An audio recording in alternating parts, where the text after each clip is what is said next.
Bonjour à toutes et à tous. Aujourd'hui, en date du 3 mars 2024, la zone pastorale de Saint-Étienne a la joie d'accueillir Monseigneur Guy Boulanger, l'évêque de notre diocèse d'Amos. Monseigneur, bienvenue chez vous. Nous sommes contents d'être avec vous. Nous souhaitons aussi la bienvenue à l'abbé Nixon. Il est un prêtre haïtien et il m'a dit que ça fait une semaine qu'il est ici, donc il est vraiment un nouveau arrivant. Cette zone pastorale de Saint-Étienne est composée de 4 paroisses. La paroisse Sainte-Famille de l'Aubert-Circévion, paroisse Saint-Paul de Saint-Étienne, la paroisse Saint-Jacques-le-Majeur de Barotte et la paroisse Notre-Dame des Coteaux de la Molandienne. Toutes ces paroisses sont représentées ici pour t'accueillir, Monseigneur. Sois heureux d'être parmi nous, le peuple que Dieu t'a confié. Nous te demandons alors aujourd'hui de nous guider dans la célébration eucharistique de ce jour. Sûrement que tu as une parole liée à ta visite que tu vas nous annoncer. Merci. Bonjour à tous. C'est un grand plaisir d'être présent parmi vous. Je remercie d'abord ceux et celles parmi vous qui avaient fait des déplacements ce matin. Merci d'avoir accepté de venir pour cette rencontre. Si j'ai eu la joie de rencontrer certaines parmi vous lors de la cérémonie d'accueil, mais je tenais à faire une tournée des différentes zones du diocèse pour avoir l'occasion de vous rencontrer, de mieux vous connaître et d'être mieux connus aussi. Alors, nous aurons l'occasion de le faire au cours de cette célébration. Je souligne que l'abbé Nixon est un prêtre qui vient faire du ministère à Rouyn-Noranda. éventuellement dans nos deux diocèses, probablement, et lorsqu'ils se regrouperont en un seul. Et je voulais qu'ils viennent ce matin avec moi. Ils m'accompagnent pour différentes occasions et ça donne l'occasion de voir la réalité de notre Église. Alors, je pense que ce sera une belle présentation ce matin. Alors, débutons ensemble la célébration. Au nom du Père et du Fils et du Saint-Esprit. Amen. La grâce de Jésus, le Christ, notre Seigneur, l'amour de Dieu le Père et la communion de l'Esprit Saint soient toujours avec vous. Et avec votre esprit. Alors, en ce temps de carême, ce temps de conversion, nous cherchons à revenir toujours plus vers notre Dieu, à lui être plus fidèle, à l'accueillir davantage. Alors, ensemble, présentons-nous au début de célébration à sa miséricorde, invoquons son pardon.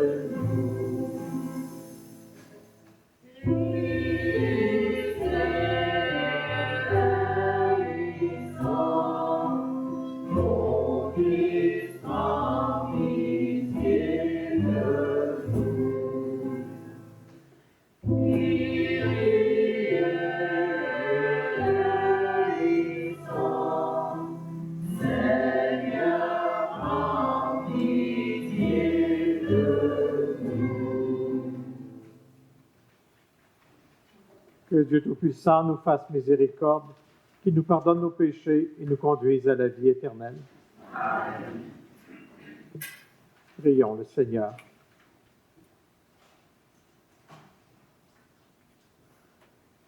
Seigneur Dieu, source de toute bonté et de toute miséricorde, tu nous as montré comment guérir du péché par le jeûne, la prière et le partage. Accueille favorablement l'aveu de notre faiblesse. Et puisque nous prenons humblement conscience de nos fautes, que ta miséricorde nous relève sans cesse. Par Jésus-Christ, ton Fils, notre Seigneur, qui vit et règne avec toi dans l'unité du Saint-Esprit, Dieu pour les siècles des siècles. Amen. Nous entendrons la version brève de la première lecture.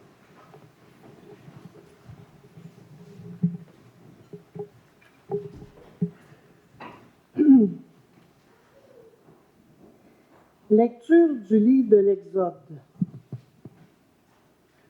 En ces jours-là, sur le Sinaï, Dieu prononça toutes les paroles que voici.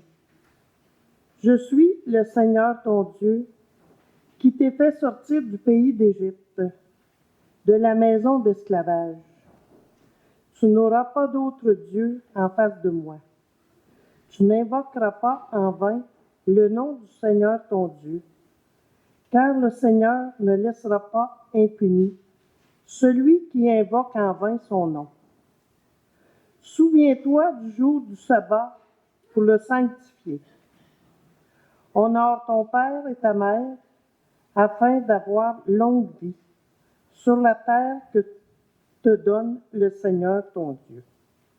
Tu ne commettras pas de meurtre, tu ne commettras pas d'adultère, tu ne commettras pas de vol. Tu ne porteras pas de faux témoignages contre ton prochain. Tu ne convoiteras pas la maison de ton prochain. Tu ne convoiteras pas la femme de ton prochain, ni son serviteur, ni sa servante, ni son bœuf, ni son âne. Rien de ce qui lui appartient. Parole du Seigneur. Amen.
Lecture de la première lettre de Saint Paul apôtre aux Corinthiens.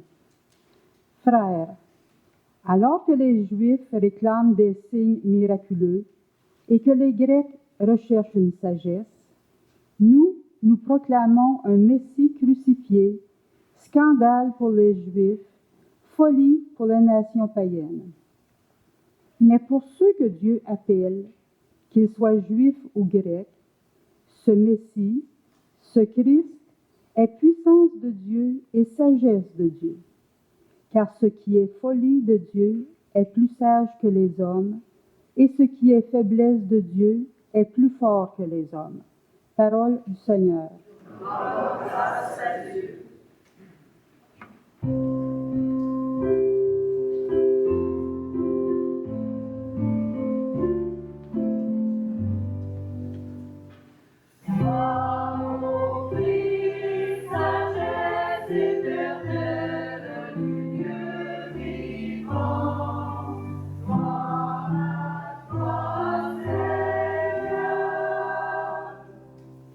Dieu a tant aimé le monde qu'il a donné son Fils unique, afin que ceux qui croient en lui aient la vie éternelle.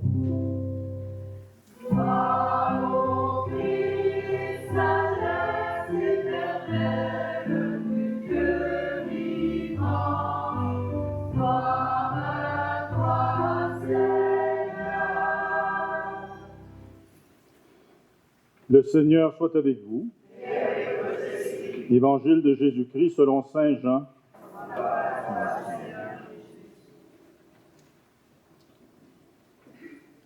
Dans la Pâque juive, comme la Pâque juive était proche, Jésus monta à Jérusalem. Dans le temple, il trouva installés les marchands de bœufs, de brebis et de colombes, et les changeurs. Il fit un fouet avec des cordes, et les chassa tous du temple, ainsi que les brebis et les bœufs. Il jeta par terre la monnaie des changeurs, renversa leur comptoir, et dit aux marchands de colombes, « Enlevez cela d'ici, cessez de faire de la maison de mon Père une maison de commerce. » Ses disciples se rappelèrent qu'il est écrit, « L'amour de ta maison fera mon tourment. » Des Juifs l'interpellèrent. « Quel signe peux-tu nous donner pour agir ainsi ?»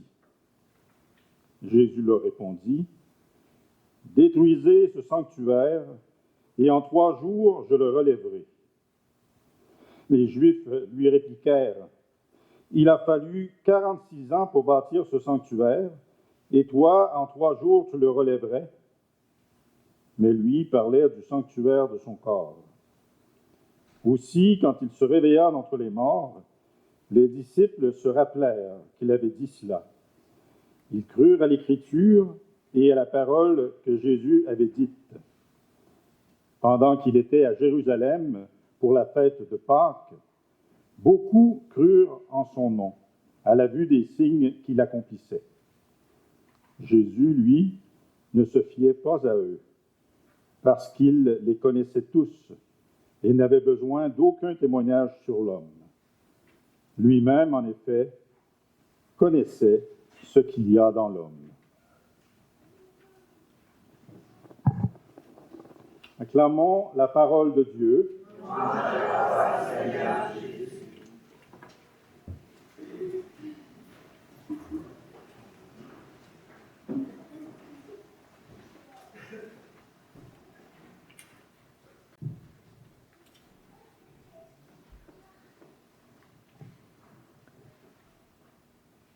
Les textes de la parole de Dieu commençaient alors que Dieu disait « C'est moi qui t'ai fait sortir de la maison d'esclavage ». Je pense que la plupart d'entre nous, nous devons avoir idée de ce qu'est la maison d'esclavage, c'est-à-dire le peuple d'Israël qui s'est retrouvé en Égypte. Le peuple qui s'y est retrouvé comme étant un peu sauvé parce qu'il était dans la misère, mais il s'est retrouvé comme un peuple en esclavage, c'est-à-dire privé de sa liberté, faisant des travaux forcés, qu'on pourrait dire. Et Cette grande histoire qu'on connaît, guidée par Moïse, le peuple qui a pu sortir d'Égypte, qui a été libéré, qui s'est retrouvé dans sa terre, guidé par Moïse. L'esclavage,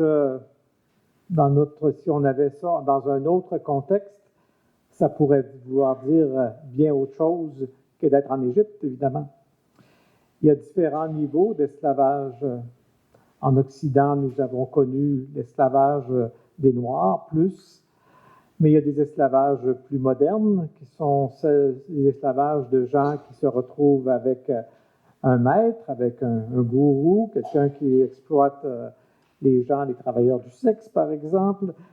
L'esclavage aussi qu'on peut avoir dans nos vies. Certaines personnes sont un peu esclaves du travail, esclaves peut-être d'Internet, esclaves de la cigarette, esclaves de la boisson, esclaves de la drogue, esclaves de nos envies, esclaves un peu de nous-mêmes parfois. Et il y a dans notre monde une fausse image de liberté qui circule.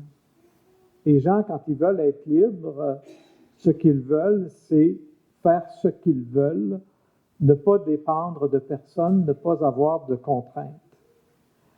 On peut avoir l'impression à ce moment-là qu'on est libre, sans se rendre compte qu'on est peut-être esclave de ses propres désirs, de ses propres envies. Et ça conduit beaucoup de gens à de l'égoïsme et parfois même un peu à la violence, à un désir incessant de vouloir toujours avoir plus de bien.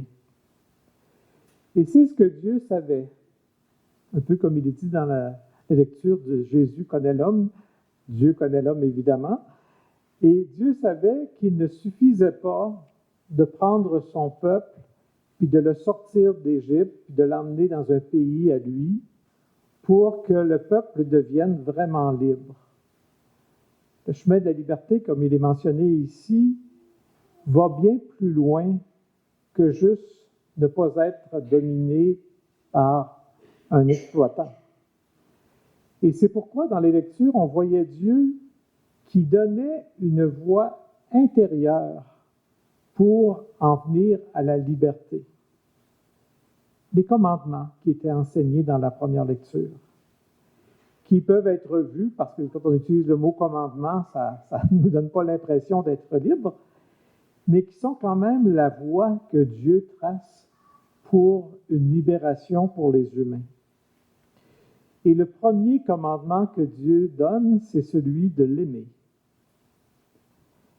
C'est facile d'aimer quelqu'un d'autre en premier, mais Dieu nous invite à le mettre en premier parce que c'est la voie de la libération.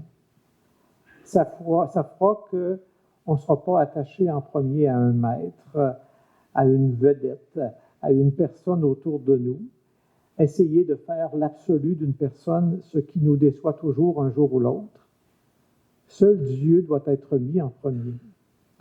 Et c'est une réalité qui n'est pas facile toujours. Et on voit dans l'Évangile d'aujourd'hui, avec l'histoire du temple, que même dans ce lieu de culte à Dieu, eh bien, l'argent prenait le dessus, le commerce prenait le dessus, et Jésus s'est mis en colère en disant que ce qu'il faut, c'est utiliser ce lieu comme un lieu de prière, un lieu de relation à Dieu.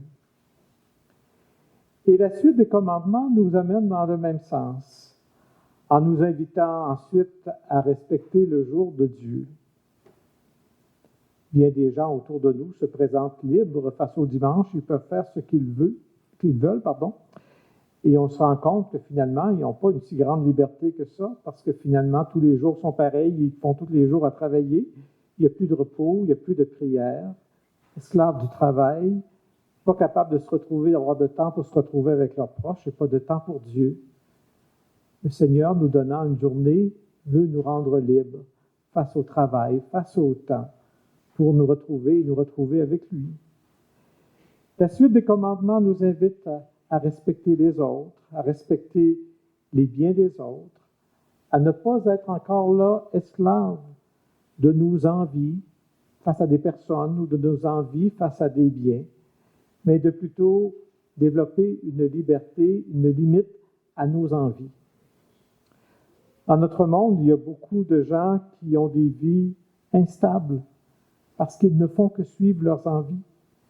Dans notre monde, il y a plein de gens qui ne sont jamais satisfaits parce que le désir de posséder, ça ne rassasie pas. La recherche du plaisir, ça ne comble pas. Et notre monde, malheureusement, à mon point de vue, devient souvent un peu moins juste parce qu'on a moins de barèmes pour se limiter et on abuse des autres et on cherche simplement son intérêt. Oui, notre carême, il me semble, doit être un temps où on cherche la liberté, la libération. On va dire, oui, nous sommes dans un pays libre, nous sommes les esclaves de personne, c'est vrai. Mais souvent, comme je le répète, l'esclavage, il est vis-à-vis nous-mêmes. Ensemble, en ce temps de carême, refaisons un choix pour Dieu, de l'aimer en premier, lui qui est le seul absolu, et lui qui nous conduit vers la liberté. Reprenons le chemin d'écouter sa parole et ses enseignements, qui nous aident à voir quels esclavages on a dans nos vies, de quoi on dépend, qu'est-ce qui nous empêche d'être tournés vers lui et vers les autres, qui nous enseigne ce chemin de liberté, qui est le chemin qui nous a montré en Jésus, un chemin où on essaie de vivre l'amour, où on essaie d'être juste envers les autres, où on essaie de développer la bonté envers les autres, la fraternité, le soin des plus petits. C'est ce qui nous rend libres face à nous-mêmes et c'est ce qui fait que nous ressemblons davantage au Seigneur et nous contribuons à un monde meilleur. Amen.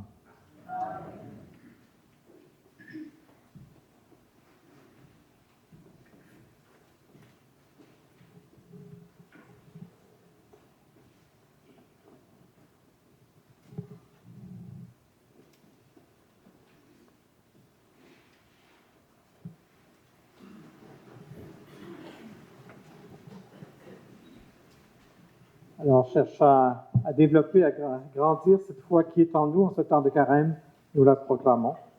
Je crois en Dieu, le Père Tout-Puissant, Créateur du ciel et de la terre, et en Jésus-Christ, son Fils unique, notre Seigneur, qui a été conçu du Saint-Esprit, est né de la Vierge Marie, a souffert sous Ponce Pilate, a été crucifié, est mort et a été enseveli, est descendu aux enfers, le troisième jour est ressuscité des morts, est monté aux cieux, est assis à la droite de Dieu le Père Tout-Puissant, d'où il viendra juger les vivants et les morts. Je crois en l'Esprit Saint, à la Sainte Église catholique, à la communion des saints, à la rémission des péchés, à la résurrection de la chair, à la vie éternelle. Amen. Fortifiés par la parole, laissons monter vers le Père nos supplications pour notre monde, notre Église, nous-mêmes et ceux et celles qui comptent sur notre prière. Écoute, Seigneur, et exauce-nous.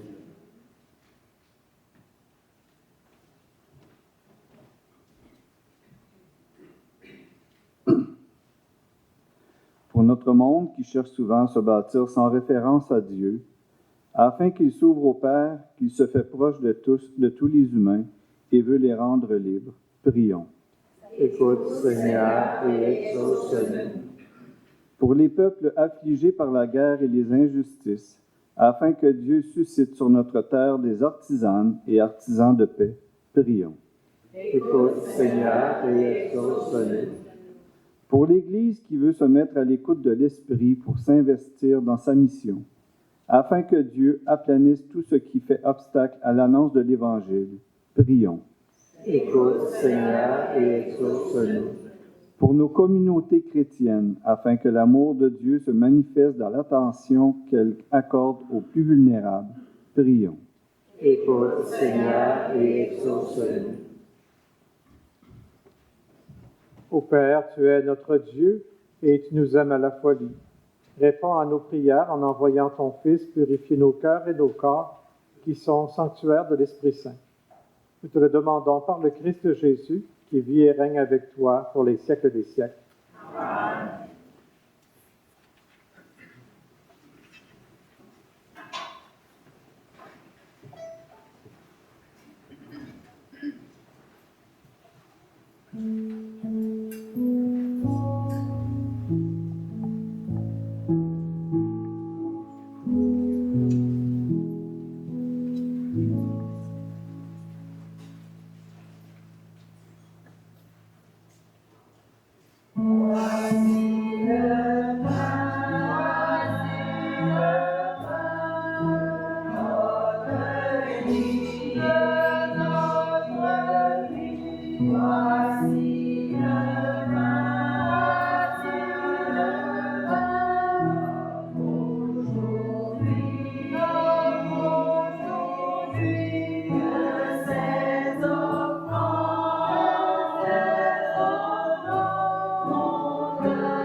Prions ensemble au moment d'offrir le sacrifice de toute l'Église.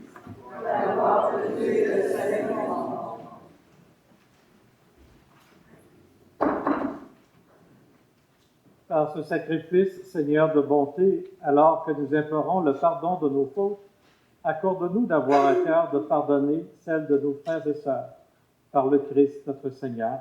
Amen.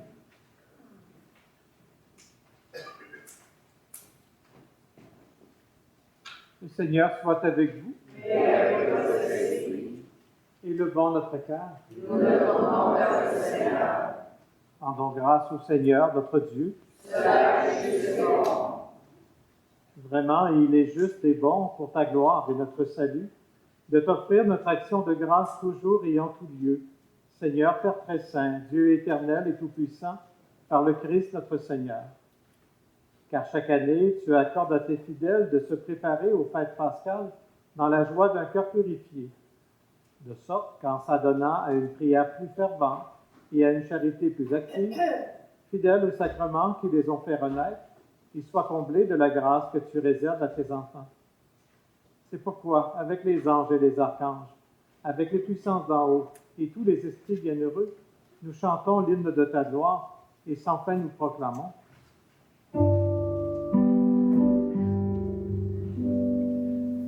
Saint le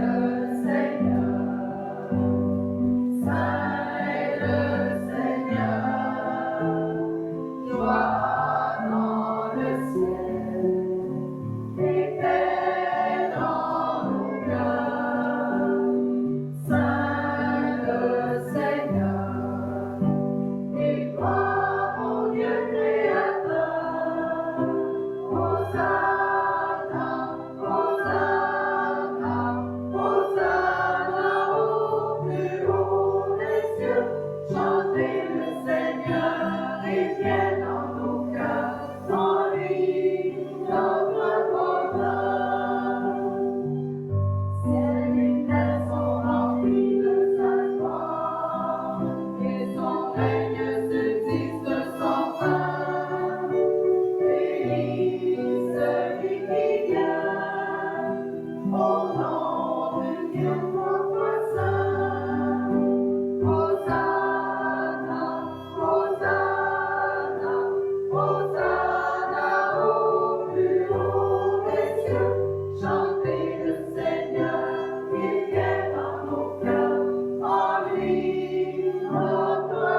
Tu es vraiment saint, Dieu de l'univers, et il est juste que toute la création proclame ta louange.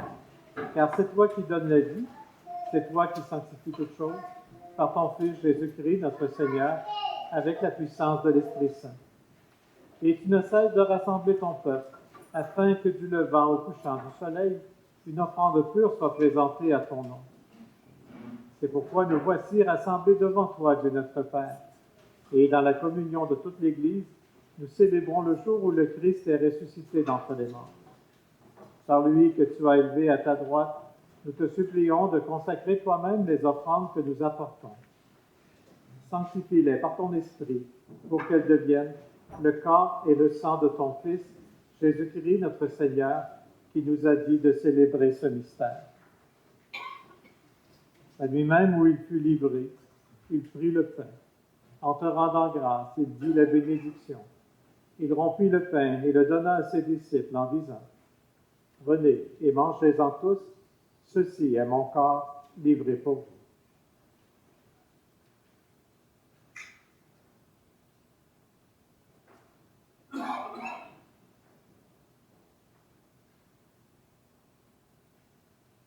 De même, après le repas, il prit la coupe. En te rendant grâce, il dit la bénédiction et donna la coupe à ses disciples en disant, « Venez et buvez-en tous, car ceci est la coupe de mon sang, le sang de l'alliance nouvelle et éternelle, qui sera versé pour vous et pour la multitude en rémission des péchés. Vous ferez cela en mémoire de moi. »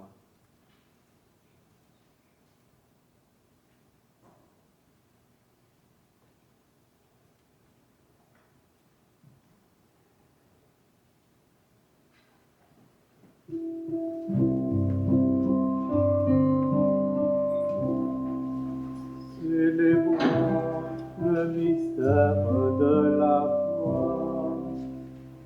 Pour avoir un jour sur la croix, pour ta vie à l'aube de Pâques, pour l'espérance de ton retour, crois à toi, Seigneur. En faisant ainsi mémoire de ton Fils, de sa passion qui nous sauve, de sa glorieuse résurrection et de son ascension dans le ciel, alors que nous attendons son dernier avènement, nous t'offrons, Seigneur, en action de grâce, ce sacrifice vivant et saint. Regarde, nous t'en prions, l'oblation de ton Église, et daigne reconnaître ton Fils, qui, selon ta volonté, s'est offert en sacrifice pour nous réconcilier avec toi. Quand nous serons nourris de son corps et de son sang et remplis de l'Esprit Saint, accorde-nous d'être un seul corps et un seul esprit dans le Christ. Que l'Esprit Saint fasse de nous une éternelle offrande à ta gloire, pour que nous obtenions un jour l'héritage promis avec tes élus, en premier lieu la bienheureuse Vierge Marie, Mère de Dieu, avec Saint Joseph son époux, les bienheureux apôtres, les glorieux martyrs, Saint Jacques le Majeur et tous les saints, qui ne cessent d'intercéder auprès de toi et nous assurent de ton secours. Et maintenant, nous te supplions, Seigneur, par le sacrifice qui nous réconcilie avec toi, étends au monde entier le salut et la paix, affermis ton Église en pèlerinage sur la terre, dans la foi et la charité, en union avec ton serviteur, notre pape François, et notre évêque Guy Boulanger, l'ensemble des évêques, les prêtres, les diacres, et tout le peuple que tu as racheté. Et écoute en ta bonté les prières de ta famille, que tu as voulu rassembler devant toi. Dans ta miséricorde, ramène à toi, Père très aimant, tous tes enfants dispersés. Pour nos frères et sœurs défunts et pour tous ceux et celles qui ont quitté ce monde et trouvent grâce devant toi, nous t'en prions. En ta bienveillance, accueille-les dans ton royaume, où nous espérons être comblés de ta gloire, tous ensemble et pour l'éternité, par le Christ notre Seigneur, par qui tu donnes au monde toute grâce et tout bien.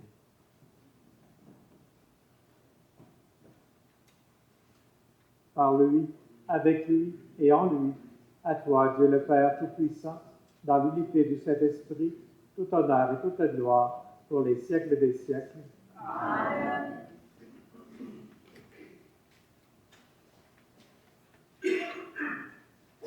Nous retrouvons, frères et sœurs, dans la foi et de même cœur, de même voix, nous pouvons dire: Notre Père qui es aux cieux, que ton nom soit sanctifié, que ton règne vienne, que ta volonté soit faite sur la terre comme au ciel. Donne-nous aujourd'hui notre pain de ce jour. Pardonne-nous nos offenses, comme nous pardonnons aussi à ceux qui nous ont offensés. Et ne nous laisse pas entrer en tentation, mais délivre-nous du mal. Car c'est à toi qu'appartiennent le règne, la puissance et la gloire pour les siècles des siècles. Amen. Seigneur Jésus-Christ, tu as dit à tes apôtres: Je vous laisse la paix, je vous donne la paix. Ne regarde pas nos péchés, mais la foi de ton Église. Pour que ta volonté s'accomplisse, donne-lui toujours cette paix et conduis-la vers l'unité parfaite, toi qui vis et règnes pour les siècles des siècles. Amen. Que la paix du Seigneur soit toujours avec vous. Et avec votre esprit. Frères et sœurs, dans la communion et la charité du Christ, échangeons un geste de paix avec les gens les plus près de nous.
Voici l'agneau de Dieu, voici celui qui enlève les péchés du monde. Heureux les invités au repas des noces de l'agneau. Seigneur, je ne suis pas digne de te recevoir, mais dis seulement une parole et je serai guéri.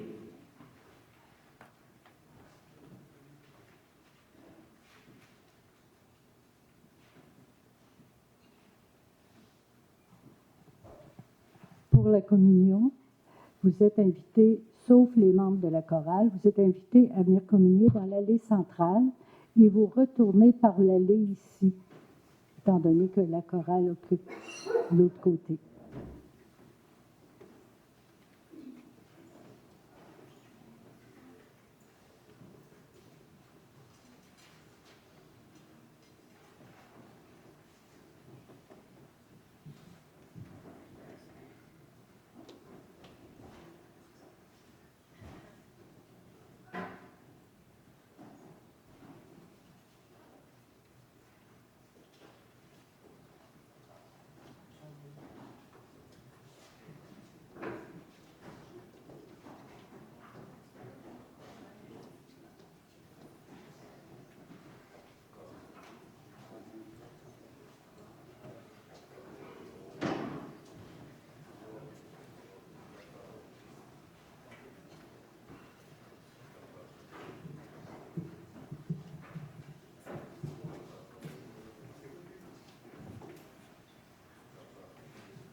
Prions le Seigneur.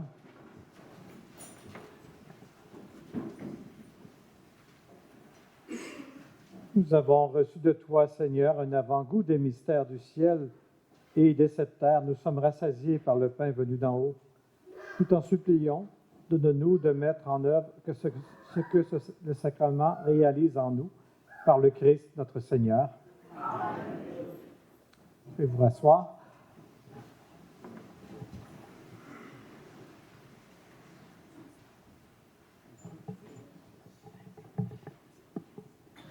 Merci, Monseigneur Boulanger, d'être présent dans notre zone et d'avoir célébré avec nous une messe vraiment priante. Nous avons été aidés par le très beau chant de notre chorale qui était formé des chorales de Barrault, de Lebel-sur-Quivillon et de la Morandière et de Sainte-Terre. Lebel-sur-Quivillon, ils ont fait des lectures, ils se sont impliqués et les trois autres chorales. J'aimerais qu'on leur donne un petit applaudissement.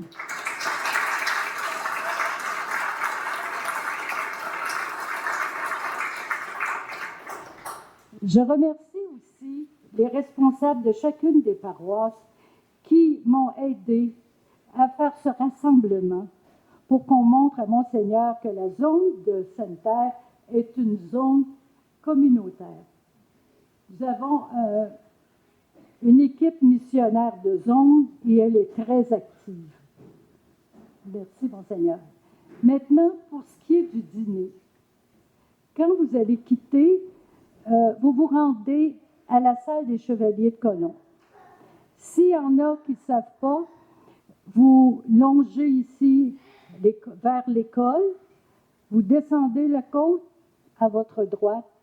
C'est une ancienne église, c'est le CLSC, donc c'est au sous-sol que vous êtes attendus. Donc, j'aimerais que vous preniez le temps de vous placer, non pas les gens d'une même paroisse ensemble, mais qu'on se regroupe pour se connaître un peu mieux. Merci d'être venus.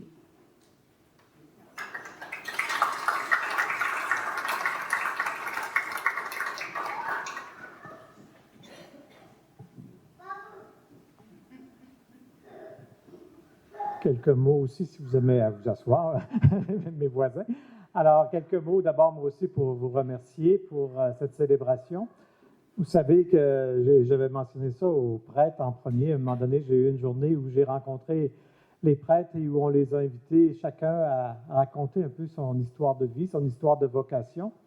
Et je disais, lorsque un deuxième diocèse nous est confié, comme c'est mon cas, eh bien sûr qu'il y a des responsabilités qui viennent avec, il y a certains soucis, je ne vous le cacherai pas, mais en même temps, il y a cette beauté de découvrir une nouvelle Église. Et dans ma tournée des ondes, c'est ce que j'ai la joie de vivre, de rencontrer des communautés diverses avec un vécu particulier, avec une façon de célébrer, d'exprimer la foi qui est différente. Alors, c'est très nourrissant pour moi et je vous remercie de l'accueil chaleureux que vous manifestez ce matin. Vous savez que je suis votre évêque depuis le 11 novembre dernier. Vous savez, comme je l'ai mentionné, que je suis évêque des 2 diocèses voisins. Je ne pense pas que ça allait changer beaucoup de choses pour vous à date. J'imagine que pas vraiment, je pense. Alors, effectivement, mais il y a des changements qui viendront éventuellement. Vous savez bien que si je suis nommé évêque des 2 diocèses, c'est parce qu'on vise à ce que ça n'en fasse qu'un éventuellement. Alors, donc, ma mission première, en tout cas, comme je sais, de prendre soin des 2 diocèses auxquels je veux être dévoué autant l'un pour l'autre. C'est pas parce que je suis à Rouyn-Noranda depuis 4 ans que c'est le premier. C'est les 2 diocèses que je veux connaître et être responsable au même niveau. Cependant, pour vous dire une idée un petit peu de ce qui vient, actuellement, c'est plus un temps de connaissance. À partir de l'automne prochain, on commencera les études pour voir comment peut se faire le regroupement des 2 diocèses, tant au niveau pastoral qu'administratif. Ça doit être des diocèses voisins, il y a des grandes différences. Peut-être qu'il y en a parmi vous qui avez eu l'occasion de voir cette semaine, on a publié un rapport qui avait été fait lorsqu'on a réfléchi sur la possibilité de créer un seul diocèse. Si je vous invite à le consulter, il est sur le site du diocèse. Ce n'est pas décisionnel, mais c'est quand même quelque chose d'assez probable parce que le comité était formé de 5 personnes des 2 diocèses et qui dessinait un peu de quelle façon, où pourrait être la cathédrale, la résidence de l'évêque, comment pourrait s'organiser le nouveau diocèse. Alors, ce sont des orientations qui ont été dessinées et on verra si on peut les appliquer par la suite. Mais d'ici là, je vous invite à apporter ces choses-là dans votre prière. Peut-être vous dire, si je visite les zones, si je rencontre les différentes communautés, je pense que vous saisissez que je n'ai pas un plan d'arriver de tout transformer dans le diocèse. Je n'ai pas un plan de tout fermer les petites communautés. Je viens moi-même d'un petit village, je sais ce que c'est et je sais la richesse que ça peut apporter, mais les défis également. Alors, je ferai de mon mieux avec l'équipe diocésaine, avec les personnes impliquées dans les différentes paroisses pour soutenir la vie chrétienne, la mission ici. Alors, encore merci pour votre accueil et je vous redis ma joie de cheminer avec vous dès maintenant et pour les prochaines années, tant que le Seigneur et le Saint-Père le voudra. Et puis, essayons de nous soutenir pour cette route vers l'unité que je pense l'unité des 2 diocèses, on va découvrir. Et déjà, peut-être que vous avez vu certains projets qui sont nés. La retraite, certains ont participé à la retraite en ligne qu'on a tous les mardis soirs du Carême. C'est un premier projet commun des 2 diocèses. Alors, nos équipes diocésaines, je pense, découvrent que c'est stimulant de se soutenir et de collaborer ensemble. Et j'espère que ce sera l'esprit dans lequel on pourra vivre les prochaines années. Alors, merci à vous. Merci à vous.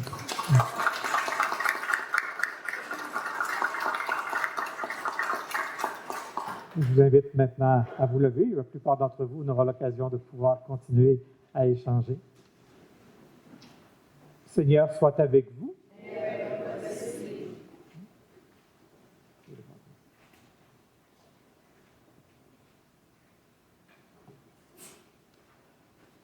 Dirige, Seigneur, le cœur de tes fidèles et dans ta bienveillance, donne à ceux et celles qui te servent la grâce d'accomplir la plénitude de tes commandements, en demeurant dans l'amour pour toi et pour le prochain, par le Christ notre Seigneur. Amen. et que Dieu Tout-Puissant vous bénisse, le Père, le Fils et le Saint-Esprit. Allez en paix, glorifiez le Seigneur par votre vie. Nous rendons grâce à Dieu.